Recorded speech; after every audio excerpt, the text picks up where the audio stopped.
మాటలు అరిచింది అని చెప్పారంటే మహాభారతంలో మున్నేడు మాటలు అన్నారు. అంటే 21 మాటలు అరిచింది. ఆ అరవడం కూడా ఎలా అరిచిందంటే పరశురాముడు లెక్క పెట్టుకోవడానికి అవకాశం ఉండేటట్లుగా అరిచింది. అన్ని మాటలు అరిస్తే ఆయన అరణ్యంలో ఉన్నవాడు విన్నాడు, నా తల్లి ఎందుకు ఇంత ఎలుగెత్తి ఏడుస్తూ అరుస్తోంది అని. పరుగు పరుగున వస్తూ లెక్క పెట్టుకున్నాడు ఎన్ని మాటలు పిలుస్తోంది అని. ఆశ్రమానికి వచ్చేటప్పటికి 21 మాటలు పూర్తయింది. చూశాడమ్మా, ఎవరు చేశారు ఈ పని అని అడిగాడు. నువ్వు కార్తవీర్యార్జునుణ్ణి చంపేశావన్న కక్షతో కార్తవీర్యార్జును యొక్క సంతానం వచ్చి మీ తండ్రి అయినటువంటి జమదగ్ని చంపేసింది అన్నాడు. వెంటనే ఆయనకి కోపం వచ్చి, అమ్మా ఈ క్షత్రియులు దురహంకారులు, భూమిని పరిపాలించవలసినటువంటి క్షత్రియులు యుక్తాయుక్త విచక్షణ లేకుండా ప్రవర్తిస్తున్నారు.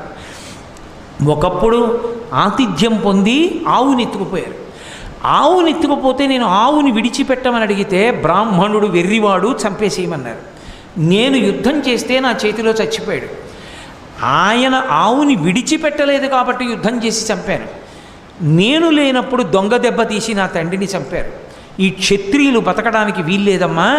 నువ్వు 21 మాటలు గుండెలు బాదుకుని అరిచావు కనుక 21 మాటలు ఈ భూమండలం అంతా తిరుగుతాను. క్షత్రియుడన్నవాడు కనబడితే చంపేస్తాను. గర్భస్థ పిండమై ఉన్నా కూడా విడిచిపెట్టను, శిశువైనా కూడా విడిచిపెట్టను.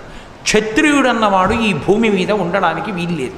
అదే కృష్ణ భగవానుడు ధర్మరాజుతో అంటాడు, కొద్ది వంశములు మాత్రమే సుక్షత్రియ వంశములు మిగిలాయి, మిగిలిన వంశాలన్నీ అంతరించిపోయాయి పరశురాముడి చేతిలో. అలా మిగిలిపోయిన వంశాల్లో ఇక్ష్వాకు వంశం, చంద్రవంశం అటువంటివి కొన్ని ఉన్నాయి. మిగిలిన వాళ్ళు ఎక్కడైనా కొద్దిమంది క్షత్రియులుంటే వాళ్ళు 3 ప్రదేశాల్లో దాక్కున్నారు. ఒకటి ఆవుల మందలలోకి వెళ్ళిపోయి